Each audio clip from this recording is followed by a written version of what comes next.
सहाबा-ए-किराम ने अर्ज़ किया या रसूल अल्लाह मा हाज़िहिल अदाही, ये कुर्बानियाँ क्या हैं?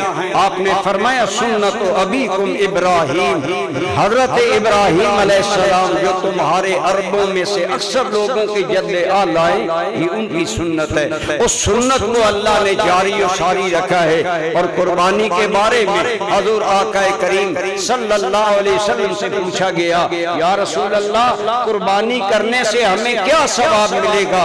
फरमाया कुर्बानी के बदन पर जितने बाल होंगे अल्लाह हर बाल के सदके कुर्बानी वाले को नेकी अता फरमाएगा। अर्ज किया गया या रसूल अल्लाह सल्लल्लाहु अलैहि वसल्लम और कुर्बानी के अंदर हमारे लिए क्या है? फरमाया कुर्बानी क़यामत के दिन तुम्हारे मीज़ान में तोली जाएगी। इसके सींग, इसके खुर, इसका चमड़ा, इसका गोश्त, हालांकि गोश्त तुम खुद खा जाते हो, ईवन के कुर्बानी का गोबर भी मीज़ान में वजन करके कुर्बानी करने वालों को अल्लाह अजर अता फरमाए। कुर्बानी इस कदर अल्लाह पसंदीदा अमल है।